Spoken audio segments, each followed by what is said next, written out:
Durante décadas, Patti Chapoy ha sido el rostro más reconocible del periodismo de espectáculos en México, una mujer cuya voz podía elevar o destruir la reputación de una celebridad en menos de un minuto. Con su mirada directa y sus comentarios punzantes en Ventaneando, se convirtió en un nombre familiar. Pero detrás de los titulares que ha presentado hay otra historia, la suya. Una marcada por la pobreza, amenazas legales, pérdidas personales y ese tipo de dolor silencioso que ninguna transmisión logró capturar. De cazadora de escándalos a sobreviviente silenciosa, esta es la historia que nadie imaginó que protagonizaría. Sobreviviendo descalza, su infancia no fue glamurosa. Mucho antes de convertirse en un nombre familiar, antes de afilar su tono en Ventaneando y diseccionar los escándalos de los ricos y famosos, Patricia Chapoy Acevedo era solo una niña intentando mantenerse abrigada, intentando alimentarse y tratando de entender por qué su vida parecía tan increíblemente difícil. Nacida el 19 de junio de 1949 en la Ciudad de México, Patti era hija de Enrique Chapoy, un obrero de fábrica de cemento, y Aurora Acevedo, una madre de 7 hijos que hacía todo lo posible por estirar cada peso. Cuando Patti tenía alrededor de 6 años, su familia se mudó a Torreón, Coahuila, en busca de una vida mejor, o al menos un techo sobre sus cabezas. Pero Torreón, a pesar de sus promesas, ofrecía duras realidades. Los Chapoy se asentaron en una zona apenas desarrollada en las afueras de la ciudad, rodeados de caminos de tierra, tormentas de polvo y un calor desértico abrasador. No había agua corriente, ni sistema de alcantarillado, ni parques infantiles, solo el terreno agreste y la imaginación de una niña. Vivíamos rodeados de campos abiertos, recordó Chapoy una vez, y mis únicos juguetes eran piedras y charcos. Caminaba durante horas, recolectando piedras que le llamaban la atención o recogiendo renacuajos con su hermana, colocándolos en cubetas oxidadas para observarlos. No había muñecas. No había televisión. Solo supervivencia y el tipo de creatividad que nace de no tener nada. Años más tarde, cuando la familia regresó a la Ciudad de México, lo hicieron con la misma falta de recursos con la que se habían ido. Pero ahora tenían frío. Acostumbrados al calor de Torreón, llegaron a los vientos helados y lluvias del invierno capitalino usando solo chanclas, sandalias, pata de gallo y camisas delgadas. No estábamos preparados para el frío, le dijo Chapoy a Jordi Rosado en una rara entrevista. Ni siquiera teníamos chamarras, y esas sandalias eran todo lo que tenía. La falta de zapatos no era simbólica, era una incomodidad diaria. En días de lluvia, el lodo y el agua se filtraban en su único par de sandalias. En las noches frías, dormían en habitaciones estrechas sin calefacción, usando cobijas que apenas los cubrían. Los útiles escolares estaban fuera de alcance y el entretenimiento, películas, dulces, salidas, era solo una fantasía. Pero Patti Chapoy nunca fue de las que se lamentan. Incluso de niña, planeaba, improvisaba y encontraba maneras de saborear la alegría. Cuando el circo Ataide llegó al pueblo, ella y su hermana ansiaban ver a los trapecistas volar y a los payasos hacer reír. Pero sabían que no había dinero para boletos. En cambio, hicieron un trato. Una de las artistas del circo tenía un bebé y las hermanas Chapoy se ofrecieron a cuidarlo. Durante 8 gloriosas noches, se sentaron tras bambalinas, viendo cómo la magia se desplegaba en la gran carpa. En otra ocasión, Patti deseaba desesperadamente ver una película sobre 2 hermanos huérfanos. De nuevo, no había dinero. Así que ella y su hermana recorrieron las calles recolectando chatarra, alambres, latas, cualquier cosa que pudiera venderse por peso. Su hermana, siempre astuta, agregó piedras a su costal para aumentar la ganancia. El truco funcionó y compraron las entradas. La comida tampoco era sencilla. Teníamos carne, sí, admitió Patty, pero no la soportaba. La masticaba y luego la escondía debajo de la mesa. Su rechazo no era por ética o moda, era por textura, sabor y el trauma de asociar la comida con la escasez. Hasta el día de hoy casi no consume carne, alimentándose principalmente de granos, legumbres y vegetales. Su padre intentó cambiar su suerte, dedicándose a la agricultura. Rentó un terreno y comenzó a sembrar algodón. Durante 2 años les fue bien. Tuvieron dinero. Luego vinieron 2 años más de pérdidas devastadoras. La familia volvió al punto de partida. Pero a pesar de todo, la educación era sagrada. A pesar de tener 7 hijos que alimentar, 5 de ellos llegarían a cursar estudios universitarios, gracias a la voluntad terca e inquebrantable de sus padres. La periodista que se negó a desaparecer. Para la mayoría de las personas, ser subestimado es un obstáculo.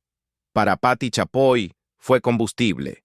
Su ascenso a la cima de los medios mexicanos no fue una casualidad ni el resultado de un golpe de suerte, sino la culminación de un esfuerzo incansable, una fe inquebrantable en sí misma y la determinación silenciosa de una mujer que se negó a dejar que la pobreza definiera su destino. Después de sobrevivir a una infancia marcada por la escasez, se volcó de lleno en el periodismo. En la Escuela de Periodismo Carlos Septién García, fue una de las pocas mujeres en un entorno aún dominado por hombres. Estudió con rigor, alzó la voz cuando no era popular hacerlo y destacó porque no tenía otra opción. Su carrera temprana no tuvo nada de glamorosa. Escribía para cualquier publicación que aceptara su trabajo. Diseño, contenido, novedades y más adelante, vanidades. Pero incluso en esos espacios humildes, su talento era innegable. Chapoy entrevistó a íconos culturales como David Alfaro Siqueiros, Rufino Tamayo, Juan O'Gorman y a leyendas del cine como María Félix y Dolores del Río. No perseguía el chisme, estudiaba a sus sujetos, escuchaba, observaba y redactaba piezas con profundidad y dignidad. Sin embargo, a pesar de los nombres destacados, sus pagos seguían siendo modestos y su rostro seguía siendo invisible para el mundo televisivo. Eso cambió a mediados de los años 70, cuando fue enviada a entrevistar a Raúl Velasco, uno de los hombres más poderosos de Televisa, para un reportaje impreso. Algo hizo clic. Velasco reconoció su inteligencia y aplomo, y le ofreció trabajo, primero en radio, y luego en su programa cultural México, Magia y Encuentro. Esa pequeña oportunidad lo cambió todo. A principios de los años 80, Patti Chapoy se había convertido en una figura confiable dentro de Televisa. Ascendió rápidamente, gracias a su agudo instinto y profesionalismo. Pronto fue coanfitriona y productora del longevo programa de variedades Siempre en Domingo, coordinadora de eventos importantes como Señorita México y el Festival OTI, y eventualmente creadora de su propio programa, El Mundo del Espectáculo, un noticiero pionero de espectáculos que se mantuvo durante 7 años. Televisa la veía como una jugadora versátil, confiable, refinada, sin escándalos. Pero Chapoy no se conformaba con simplemente estar en pantalla. Quería control editorial, quería desafiar las narrativas, hacer preguntas más difíciles y darle filo al periodismo de espectáculos. Y ese deseo fue lo que le costó todo. A principios de los años 90, después de 2 décadas de lealtad, recibió una llamada de Emilio Azcárraga Milmo, el temido y reverenciado jefe de Televisa, conocido como El Tigre. No lo endulzó. «Necesito cambiar la programación», le dijo. «No tiene nada que ver contigo». Fue frío, clínico y definitivo. Chapoy quedó atónita. No hubo liquidación, ni reubicación, ni ceremonia para marcar su salida. Un momento era un pilar de Televisa, y al siguiente estaba fuera, tratando de entender qué acababa de pasar. Más tarde admitió que el peso total de la situación no la golpeó hasta que llegó a casa. La llamada no solo terminó con su empleo, terminó con una era, pero había más bajo la superficie. En semanas anteriores, Chapoy había hecho comentarios controvertidos que incomodaron a figuras poderosas. Había criticado públicamente la mala iluminación en la avenida Chapultepec y cuestionado por qué Discos Orfeón, propiedad de Azcárraga, no liberaba a la cantante Lila Deneken de su contrato. Estas no eran quejas al azar, eran señales de una mujer que se volvía más valiente, más crítica y menos temerosa. Televisa, conocida por su férreo control sobre la imagen y la lealtad, no aprobaba la dirección que tomaba. Y así la echaron silenciosamente. La pérdida la devastó. Chapoy cayó en depresión. Durante días lloró en su casa, sin saber qué vendría después. No tenía empleo, no había explicación pública, no había ofertas. Su voz había sido silenciada por la misma maquinaria que ella ayudó a construir. Pero un gesto inesperado cambió el rumbo. Un enorme ramo de flores llegó a su puerta, enviado por el periodista Ricardo Rocha, un colega de muchos años. Sin nota, solo flores. Pero fue suficiente. Suficiente para recordarle que no estaba sola, que su carrera no había terminado, que aún importaba. Con valentía renovada, solicitó una última reunión con Azcárraga, con la esperanza de obtener claridad o al menos cierre. Él aceptó. Pero cuando ella lloró en su oficina, su respuesta fue brutal. Sonrió con suficiencia y dijo: «Esto no es una telenovela. Sacada a escondidas y demandada, el día que intentaron encarcelarla. La caída de Televisa debería haberla destruido. Para la mayoría de las personas, así habría sido.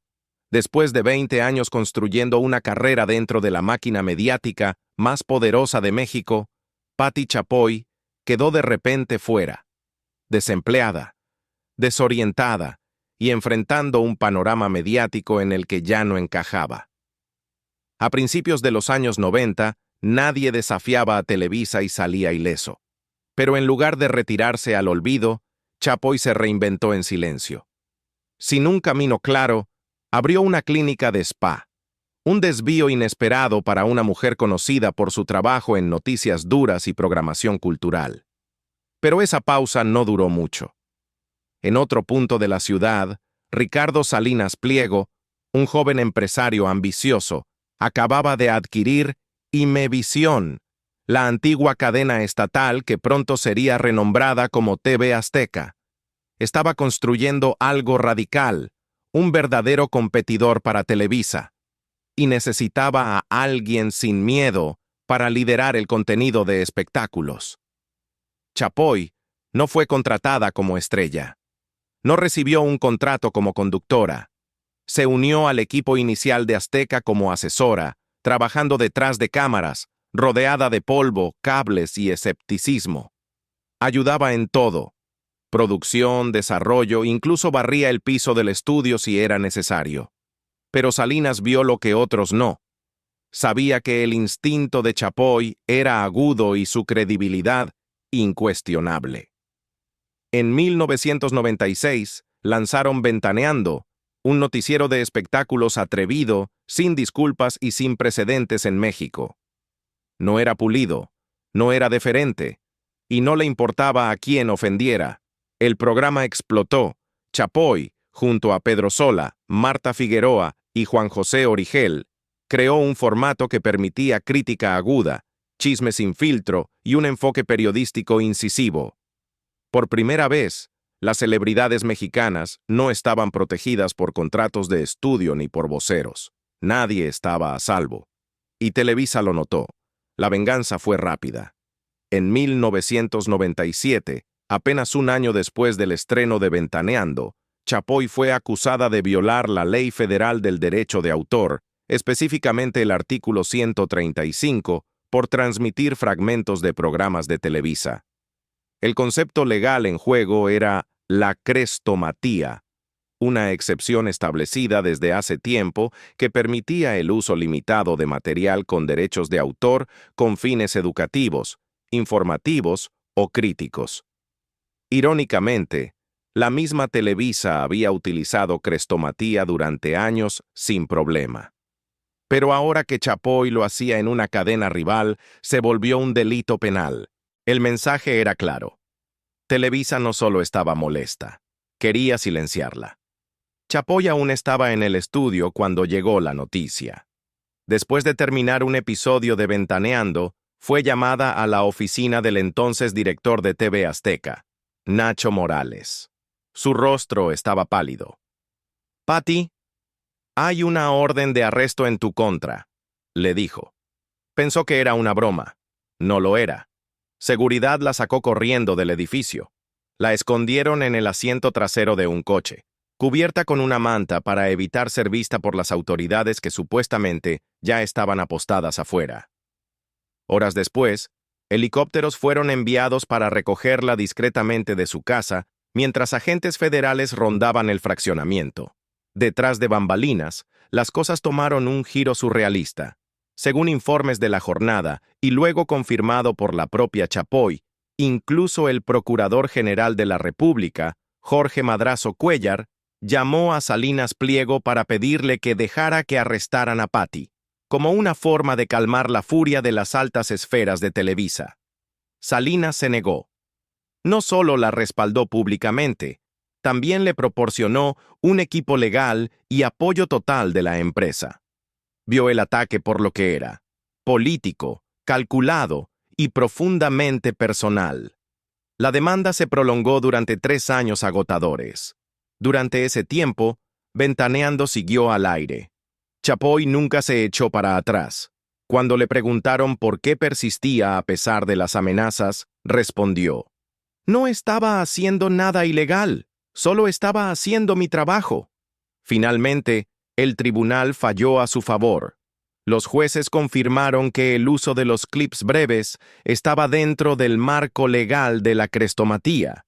El fallo no solo reivindicó a Chapoy, estableció un precedente legal poderoso en México.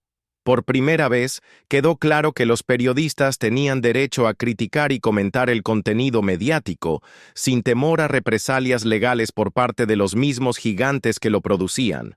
Fue un caso histórico, uno que rompió el ambiente mediático hermético que Televisa había dominado durante décadas, y Pati Chapoy, que una vez tuvo que esconderse bajo una manta, emergió de la prueba no solo libre, sino transformada en un símbolo de resistencia en la televisión mexicana. Tragedia, lealtad y la sombra de Sergio Andrade. Para alguien que construyó su imperio revelando los secretos de otros, Pati Chapoy ha pasado toda su carrera esquivando un rumor del que nunca pudo librarse del todo: su presunto vínculo romántico con Sergio Andrade. Solo su nombre proyecta una sombra larga y siniestra sobre la historia del espectáculo en México. Andrade, alguna vez uno de los productores musicales más influyentes de América Latina, fue desenmascarado después como el arquitecto de uno de los escándalos más oscuros del mundo del entretenimiento, el clan Trevi Andrade, una red criminal basada en la manipulación, el abuso y la explotación de menores. Y de alguna manera, en medio de los escombros, el nombre de Chapoy seguía apareciendo. Los susurros comenzaron a finales de los años 90, justo cuando el escándalo de Andrade explotaba en los titulares de México y América Latina. En ese momento, Pati Chapoy era una de las mujeres más poderosas en los medios, liderando Ventaneando y moldeando la percepción pública del mundo del espectáculo. Pero a medida que la historia de los crímenes de Andrade se profundizaba, una acusación inesperada llegó del propio acusado. Durante una entrevista bajo presión, Sergio Andrade, entonces enfrentando múltiples cargos de violación, corrupción agravada de menores y secuestro, declaró de repente: «Sí, tuve una relación con Pati Chapoy». La respuesta de Chapoy fue rápida y tajante: una mentira nacida de la desesperación. Más tarde relató que las palabras de Andrade fueron un intento patético de desviar la atención del horror que él mismo había orquestado. «Si algo hubiera pasado», dijo con franqueza, «yo hubiera sido la primera en decirlo, y sin embargo, el daño ya estaba hecho, porque por cada desmentido público surgían nuevas voces avivando el fuego». María Raquenel Portillo, mejor conocida como Mary Boquitas, una de las protegidas de Andrade y una de las pocas que ha hablado abiertamente sobre su tiempo dentro de la estructura casi sectaria, declaró en una entrevista en YouTube que Andrade se jactaba de una supuesta relación con Chapoy.